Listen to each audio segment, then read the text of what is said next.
So what's this video about? Well, I got a lot of really useful constructive feedback regarding my game's story, and a recurring sentiment people have is that during the climax and epilogue of the story, that I shouldn't have tried to redeem the villain or make him sympathetic. Like, humanizing the guy just felt wrong in a way. Players wanted to put this guy in his place. They wanted him to get what he deserves for being the source of all the pain in the story. This is very interesting to me. To me, this critique largely overshadows any other little criticisms I got. These people could look over graphical glitches and technical issues like that. It's just this aspect of the story that they take concern with. This isn't even about game design. This is something a bit different. Maybe it is game design. I don't even know what that word means anymore. It's more about our personal philosophies and who is deserving of either punishment or redemption. I think it particularly interests me because it's not even a quantifiable thing, like improving load times or fixing glitches. This is harder to nail down. It's more like a gut feeling or intuition that these players felt in reaction to the writing. So personally, I think a compelling story is one where you have someone to clash against, an easy to hate villain. I know there are lots of incredible stories where there are no clear villains, and instead the antagonistic forces in play are abstract concepts like entropy, loss, the difficulties of romantic relationships, and how time and resentment can cause people to forget why they fell in love with someone in the first place, and that realization might come too late. All that good stuff. In my case though, I wanted a simplistic, petty villain for my story. Someone who doesn't like you and will always criticize you no matter what you do or how well you do. People like that are an inevitable part of life. In execution though, even when I tried to make the villain himself quite simple, the relationships he had with his loved ones and other characters in the story is where it made things very complicated to navigate during the writing process. There are so many amazing villains across fiction. There are charismatic supervillains with grandiose schemes, or someone with clashing philosophical ideals with a protagonist where their worldviews are fundamentally at odds. There could be ghosts from the past who, like real spectres from history, are never truly dead, whose actions continue to haunt the present. There could be a villain with the noblest of intentions, but whose actions are actively harming everyone in that world. While I'd like to have a much more grandiose villain like that for my next project, I still consider this first one a small project and a small story by extension, and one where the villain reflects that smallness. No matter how small the story is, there's always the question at the back of people's minds, why is this person like this? It will never excuse their actions, but asking why, I feel, is an innate part of human nature. However, even though it seems like an innocent enough question, I think it opens up an uncomfortable rabbit hole where, as an author, you're trying to explain the root cause of someone's evil actions, and that answer might not be 100% satisfying. But then there's the opposite end of that spectrum where, if the why isn't addressed, the villains will come off as being evil for the sake of being evil, and that might cause some people to feel less invested in the world, as is shown then to have simplistic binary morality. Even though I would argue there is such a thing as simplistic evil in the real world, and as such those simplistic villains are still compelling in their own right. Now, I think it's pretty easy to write companion characters or generally nice people. I practice self-compassion and write characters who I want to interact with, talk about topics that I personally find interesting, and write them in an empathetic tone. But when writing a completely antisocial, hate-filled character, I kinda have to roleplay and put on a persona or a mask that I'm not comfortable at all wearing. Actually, if I'm brutally honest, some days I do feel very comfortable putting on that mask. It can be cathartic when writing someone that's confrontational, hateful, spouting judgmental bile to absolute strangers, but it's admittedly quite tricky writing someone that's just being stubborn. Why would someone be like this? Do they feel like life has wronged them and that they are owed more? I really want to explore this topic in depth, and to do so, I'm going to talk about the main villain from Baldur's Gate 2, John Irenicus, as I feel he has captivated me for most of my life because of his complete unwillingness or inability to achieve redemption. Also, if there's any excuse for me to talk about Baldur's Gate 2, then I'm going to do it. This game is not just one of my favorite games of all time, it's simply one of my favorite things in the world, and I love its villain.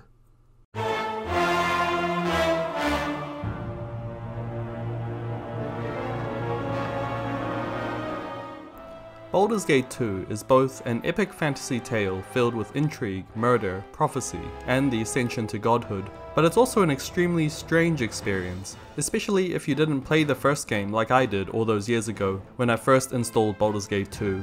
Now, I could just talk about Irenicus as a villain in a vacuum, but I think it's important that I discuss the entire main story of Baldur's Gate 2, as the journey in a lot of ways ties back to Irenicus. He's the one who sets everything in motion. As such, spoilers for pretty much most of Baldur's Gate 2. As Baldur's Gate 2 begins, it shows important context from the first game to bring new players up to speed. Fresh from your triumphs in Baldur's Gate 1 against your then revealed half-brother Sarevok, and his quest to plunge the land into war by usurping the Iron Throne, you also learn from him about your divine heritage.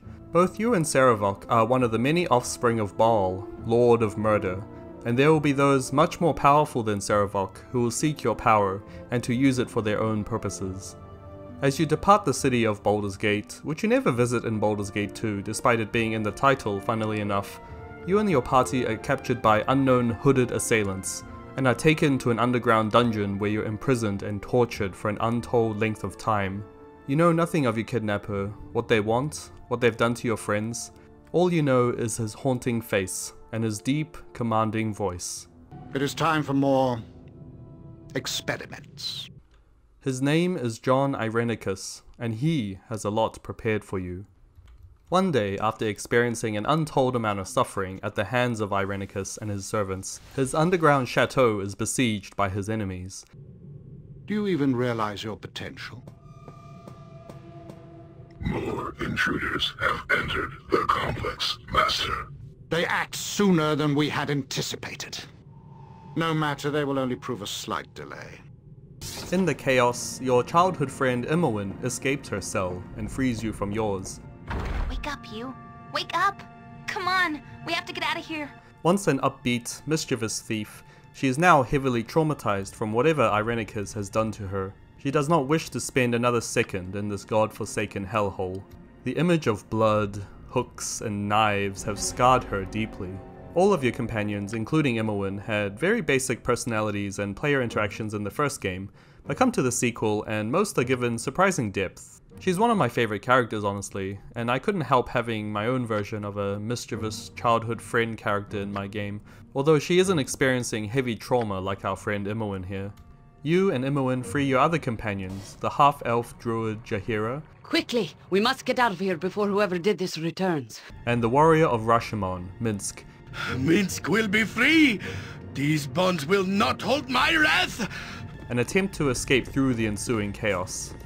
Along the way, you find out that a couple of your previous companions, Jahira's husband Khalid, and Dynahir, a mage who Minsk was protecting, they have both been killed and mutilated in front of the others by Irenicus. Death can be reversed in the world of Faerun, but not if the body has been heavily desecrated and left to rot like Khalid and Dynahir. You don't even know your captor's name or his motivations, but he's already done incredible harm to you and your companions. After escaping your imprisonment, your eyes meet the relieving brightness of daylight, but you also see Irenicus, locked in battle with many foes and casting powerful death magics. You dare to attack me here? Do you even know whom you face? You will suffer! You will all suffer!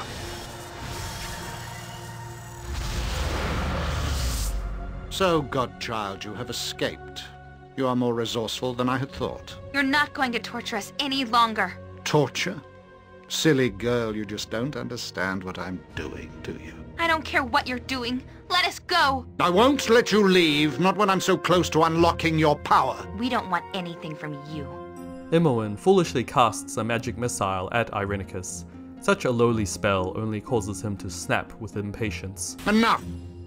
I will no longer listen to the babbling of ignorant children. Suddenly, mysterious figures teleport in. They are the Cowed Wizards, and they take both Irenicus and Imoen away. This is an unsanctioned use of magical energy. All involved will be held This disturbance is over. Must I be interrupted at every turn? Enough of this!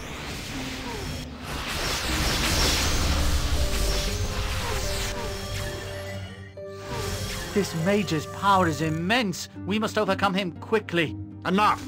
I haven't the time for this. You will cease your spell casting and come with us. Your pathetic magics are useless. Let this end. Even if we fall, our numbers are many. You will be overwhelmed. You bore me, mageling. You may take me in, but you will take the girl as well. What? No. I've done nothing wrong. You have been involved in illegal use of magic. You will come with us. I'm not going with him. I'm not. Help me, please. The last words you hear from Imoen is her pleading you to save her as she's taken away by the cowed wizards. After that harrowing prologue, the game truly begins. You are given pretty much free reign to explore this city, which you learn to be Athkatla, the city of coin. It is the oldest settlement and capital of the mercantile nation of Arm, which is south of Baldur's Gate. Through your adventures, you'll come across friend and foe, encounter dangerous monsters from the various planes of existence, all in your quest to try and either take your revenge on Irenicus or to save Imoen. You learn that they have been taken to a magical asylum called Spellhold, an island fortress where dangerous magical deviants are imprisoned for use of unsanctioned magic. The cost of help is steep in the aptly named City of Coin, and the people who can take you there are untrustworthy at best. But you do what you must, and once you gather enough funds, your allies procure you a boat to set sail to Spellhold. Before you depart for Spellhold, you start having weird dreams of Irenicus and Imoen. Irenicus tells you, Life is strength. This is not to be contested. It seems logical enough. You live, you affect your world. But is it what you need? You are different inside.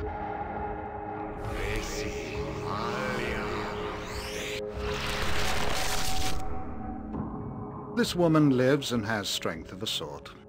She lost her parents to plague, her husband to war, but she persevered. Her farm has prospered, her name is respected, and her children are fed and safe. She lived as she thought she should. And now she is dead. Her land will be divided, her children will move on, and she will be forgotten. She lived a good life, but she had no power. She was a slave to death. I wonder if you are destined to be forgotten. Will your life fade in the shadow of greater beings? You are born of murder, the very essence of that which takes life. You have power if you wish it. whether you heed his words or reject them is up to you. It's unclear whether Irenicus is actually projecting himself into your dreams, or whether it's a manifestation of your own psyche, but whichever the case, through these exchanges, he paints himself as an almost benevolent figure. He's only been hurting you, rending the flesh from your bone, mutilating your friends, all in your best interest. You're not living up to your full potential.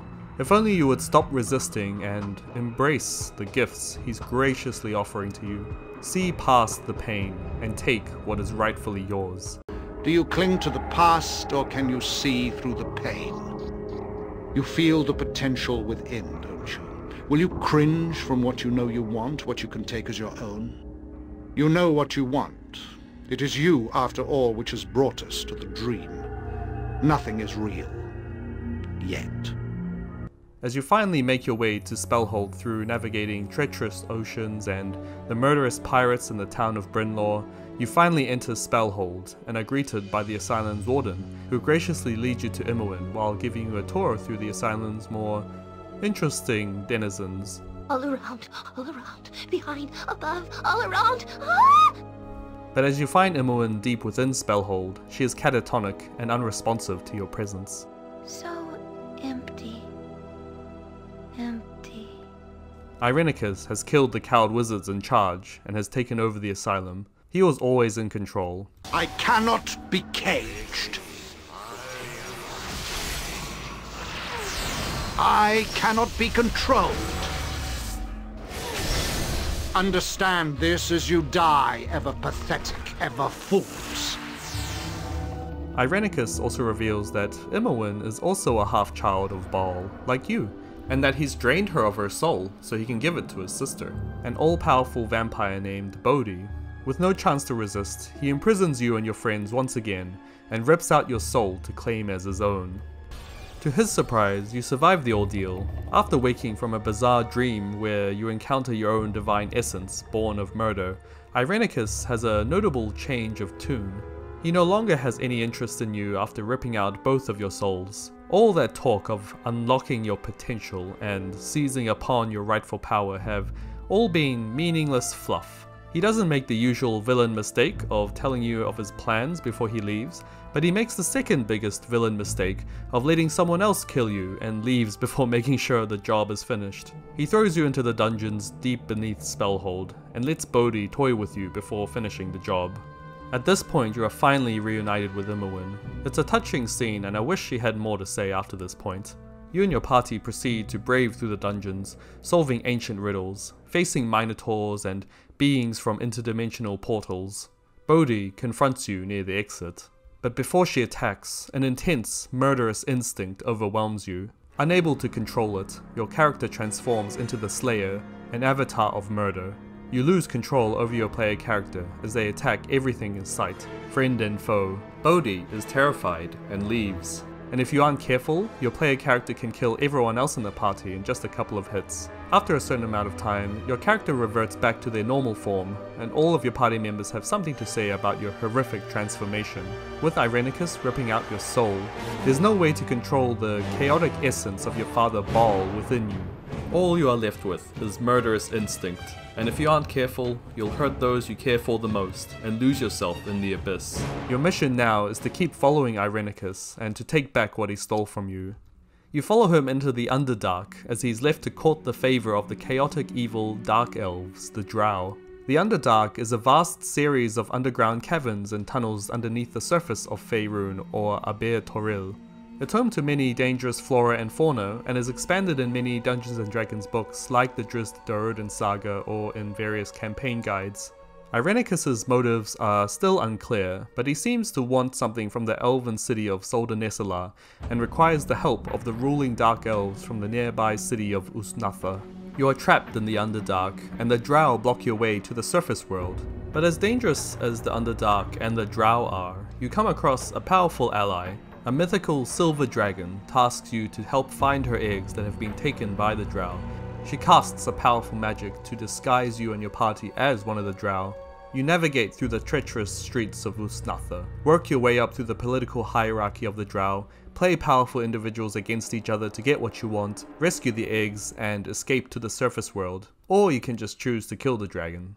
But as you're excited to breathe fresh air once again after being trapped underground for so long, your triumph is cut short as you're greeted by the swords of the elves that the Drow were fighting against. They question your loyalty and have trained sorcerers to probe your mind to find out exactly what you're doing here. Finally, the name Irenicus is uttered and everyone is taken aback. He and his sister Bodhi are launching an assault on their city of Soldanesala, and to do so, Bodhi has stolen the Rin Lanthorn, a powerful artifact that grants access to the elven city. Yet again, Bodhi stands in your way. You and your party are exhausted after being assaulted by unending questions from the High Elves. You finally take a well-deserved rest. Not many have survived the sheer scale of the journey that you've gone through, let alone triumph over it. Athkatla, Brynlaw, Spellhold, perhaps you might have visited the underwater Sahagin city, the Underdark. The journey is certainly taking a toll on you. The elves point you in the direction of Bodhi, who's hiding in the Graveyard District back at Athkatla. You can choose to gather allies from the Thieves Guild, the Holy Order of Paladins, and even legendary Forgotten Realms hero Drizzt Do'Urden. You launch an assault on Bodhi's compound and drive a stake through her vile heart. You return Imoen's soul back to her and take back the Red Lanthorn.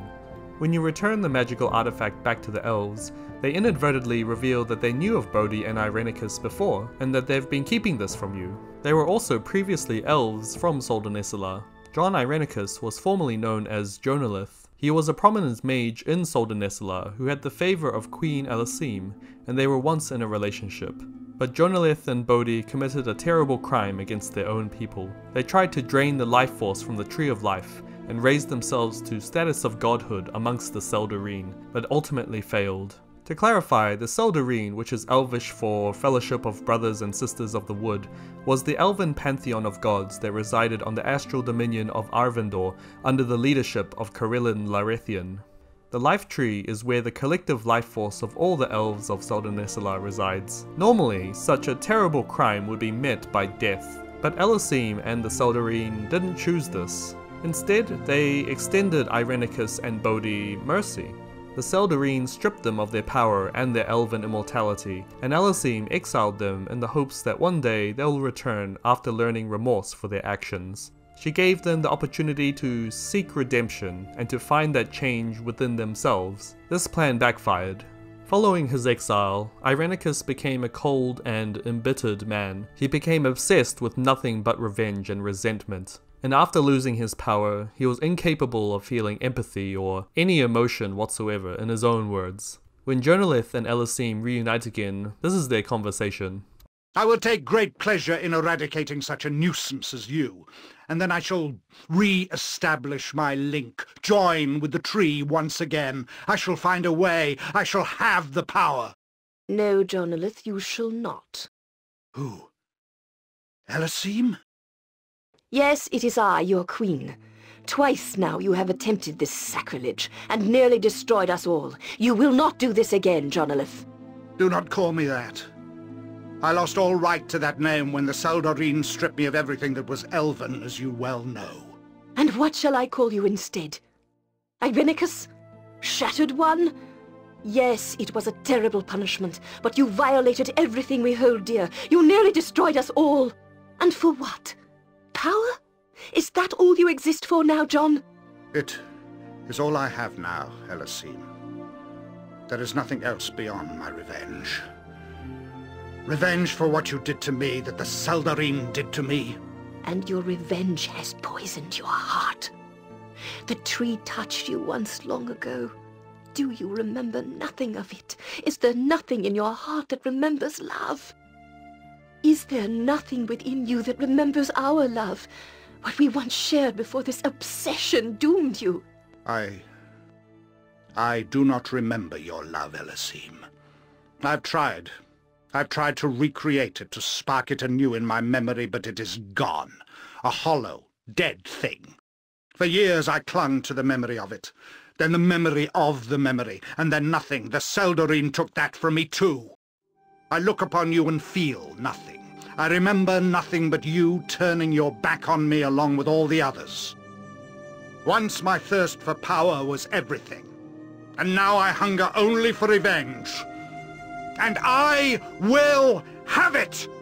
Then I pity you. Would that you had used your stolen mortal years to earn your return to this sacred place. I could have loved you anew as I loved the man you once were. But I see nothing of him here. You are Irenicus, and all that awaits you now is death. We shall see, my former love. We shall see. Here's a question. How did Irenicus lose the ability to feel empathy when stripped of his elven immortality by the Seldarine? He says, I feel nothing. For years I've clung to the memory of it, then the memory of the memory, and then nothing. The Seldarine took that from me too. I look upon you and I feel nothing. I remember nothing but you turning your back on me, along with all the others. Was his ability to feel empathy and love innately tied to his divine elven essence?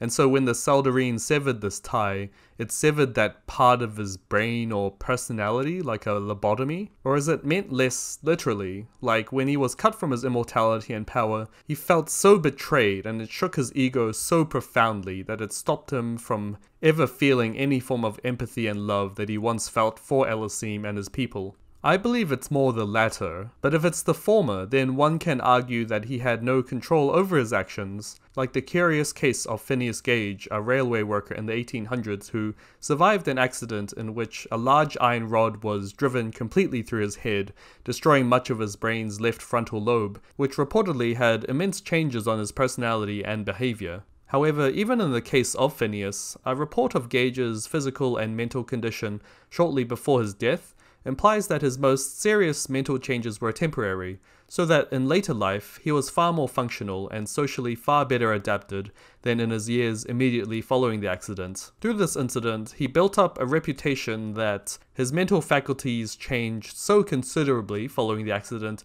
that he became violent or an abuser or a liar or bordering on psychopathy, but these accounts are all not true and unsupported by those who directly interacted with Phineas. It's kind of mind-blowing how the human brain can rewire itself through regular social interactions even after losing so much white matter. In either case, even if it were a form of lobotomy or not, Irenicus's actions are still in his control. He took the wrong lessons away from those events that happened likely centuries ago, and he clings fervently to the past that he remembers incorrectly. He constantly reinforces a warped self-narrative of the events that are completely different to what actually happened, where he paints himself as the ultimate victim. You turned your back on me. And that rings true. Everyone does that. I do that. Politicians do that. Instead of learning humility, Irenicus spent untold years seething. He did anything he could to feel something, anything again. He recreated clones of Queen Ellesime in vats to try and reignite some shadow of love he felt before, but he still felt nothing. He would kidnap and experiment on countless victims to research into the nature of soul transferring, and came to the conclusion that he needed a soul with a divine essence for him and Bodhi to regain their former power. Yours and Imoen's souls. He couldn't care less about you or your potential. He has caused immeasurable harm to you and your friends, not because he had some twisted concept that it was in your best interest, but out of years of scheming this singular, shallow, toxic revenge. He takes no responsibility for his actions. He doesn't even consider that Ellesime exiled him and the Seldarine stripped him of his immortality out of mercy. He does not seek redemption. He does not apologize. All he wants is to take back what he feels is rightfully his. When I first came to this part of the story when I was like 13 or 14 years old, I was in utter shock. Like, are you fucking serious? At first, I was actually incredibly mad at Ellesime and the elves of Soldanisla. I thought, how could you even think that removing his divine essence and exiling him will cause him to change? Do you think that extending mercy was the right decision? Do you think that he would even learn anything and it would cause some sort of deep, profound change from within where he seeks to make amends? Of course he wouldn't. How naive, how disgustingly naive. And now me and my friends have paid the ultimate price for your idiocy.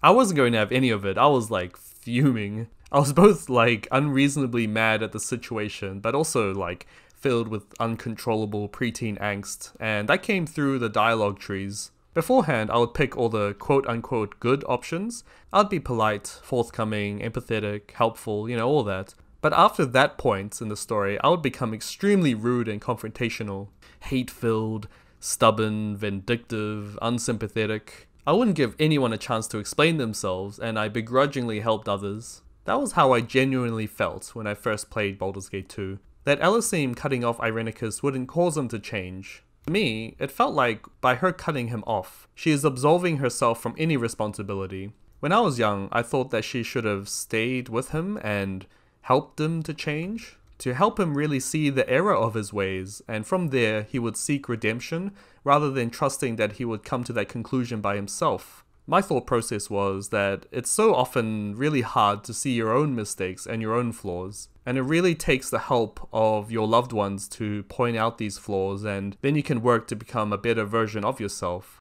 But now, I don't know, I really don't think that anymore. There are those who feel no remorse about anything that they've done or said, are very embittered individuals who take no responsibility over their actions, and lack self-reflection and empathy.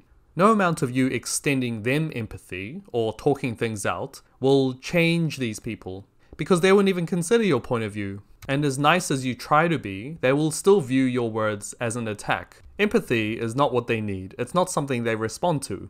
Okay, bad phrasing. I think even the coldest, most sociopathic person will respond even just a little bit when shown empathy or human connection, and in my opinion, it's one of the most important skills to exercise when dealing with people. But you need to also empathize with yourself as well, if that makes sense. If this situation is hurting you, if you or others around you are actually in physical danger, then that is the number one priority. You have to be honest to yourself, you know. Am I going to just keep getting hurt in the situation? What's the best thing for me? Before, I was extremely angry at Queen Ellesime for not having the strength to stay with Irenicus and to help him change. But now, it wasn't her responsibility to change Irenicus, even if they loved each other. Her number one priority is to minimize the harm being done in the situation.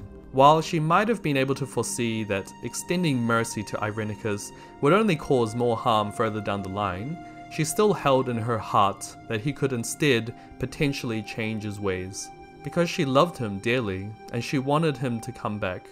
So yeah, I don't blame Queen Ellesime anymore. The desire to change has to come from within. There is something that hasn't changed between my first and my latest playthrough, and that is I'm going to make Irenicus pay for everything that he's done. Ellesime pleads for you to rescue her people from Irenicus and his forces. You move between residences, gather magical artifacts that allow the wielder to commune with the ancient elven guardians. We break through Irenicus' forces and confront him at the Tree of Life at the site of his downfall. From there on, my relationship with Irenicus is completely uncomplicated. All of his promises of power and me not living up to my potential are exposed as lies. He doesn't even try to justify himself to you. To him, you're nothing but an ant. He's so consumed with self-righteousness and a victim complex that he doesn't even consider anyone beyond his own ego. And that's what makes him so satisfying as a villain. You have to destroy him and stop him from causing any more harm. Before the final fight against Irenicus, me and my companions have one last conversation, which is likely to be our final words to each other. Going through all of Athkatla, Brynlaw, Spellhold, the Underdark, and finally Soldanessala, I have chased him through what feels like half of the Forgotten Realms. I can't stress enough the sheer magnitude of the journey that he's put us through. Finally, I have found him. I will destroy him and make him pay for everything that he's done to me and my friends. After defeating him at the Tree of Life, you are both sent to Hell, your father's domain. I love Hell. It's one of my favorite areas. I'll have that quote written on my tombstone. I love Hell. Especially these demons. I wish you can buy these demons as like little figures. Within Hell, you have to gather powerful artifacts known as the Tears of Baal, symbolizing the sorrow your father inflicted on others when he was alive. To do so, you must face a series of trials given by demons testing you on your pride, selfishness, fear, wrath, and greed. You have made many choices on the journey that was your life. Many paths have you taken, and always they have had an effect on those around you, even when that was not your intention. Such is the fate of those born with destiny. The consequences of the actions they take ripple about them throughout all that is reality. Perhaps the fate of others concerns you little. Perhaps it consumes your soul. That too is a choice, an action taken, a ripple set into the pond of reality. These trials sort of reflect the dilemmas that you've been facing throughout both Baldur's Gate 1 and 2. If your character alignment is good, and then you take any evil actions, this will cause your alignment to change to neutral evil, and because of my frazzled state of mind when I was younger, I failed a few of them and turned evil. Once you collect all the Tears of Baal through whatever means necessary, you place them within the Hellgate, and summon Irenicus. This is where the final confrontation takes place.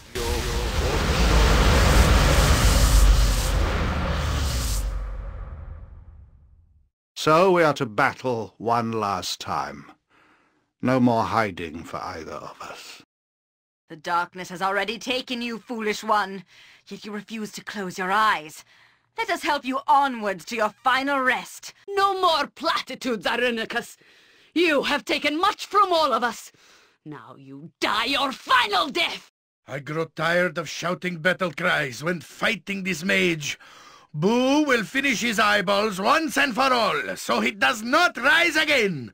Evil, meet my sword! Sword, meet evil! This is the last stand here in Hell. We fall or we win. And when you finally defeat him, you are left with nothing but catharsis.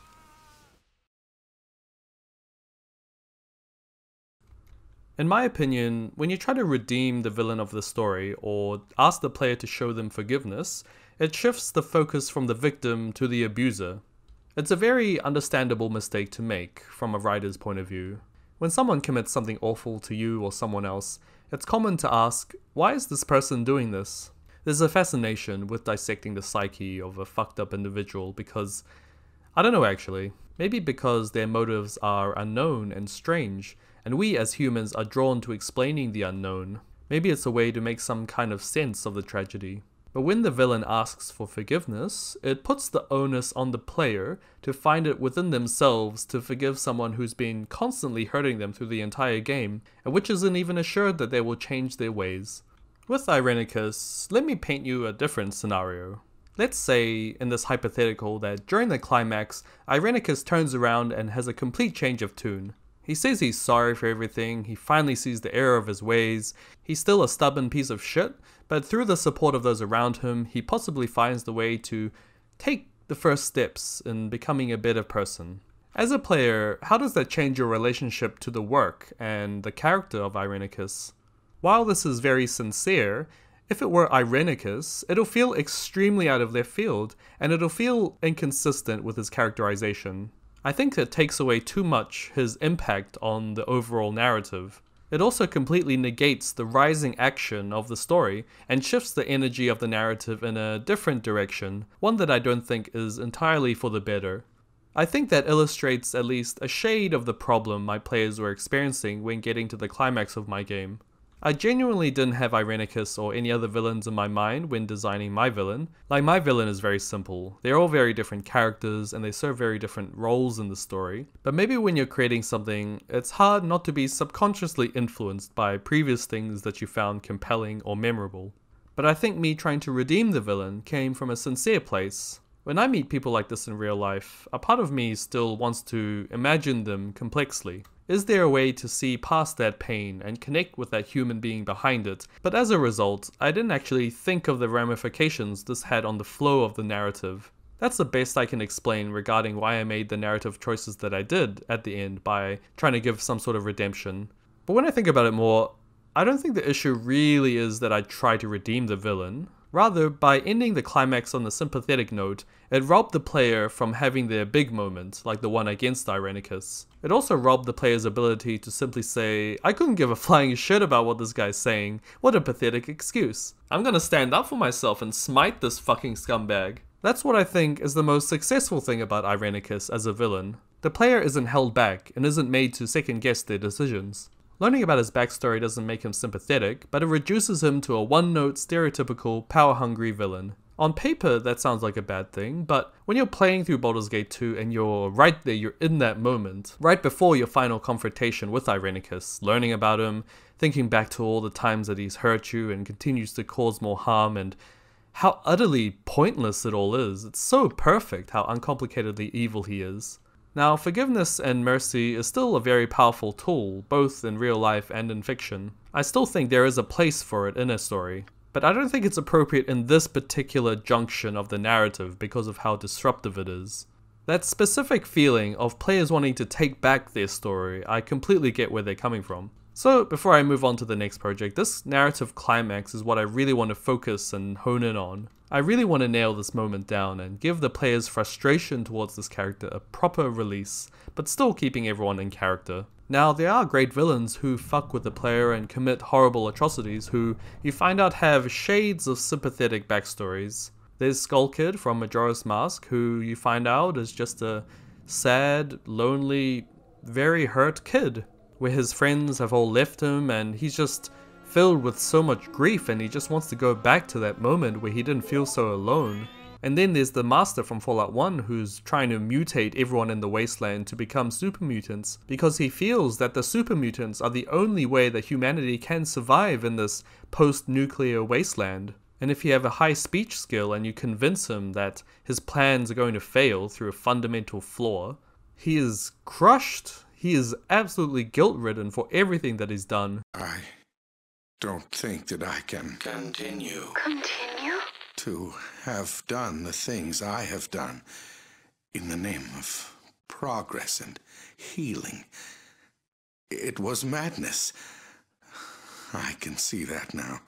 Madness. Madness? There is no hope. Leave now.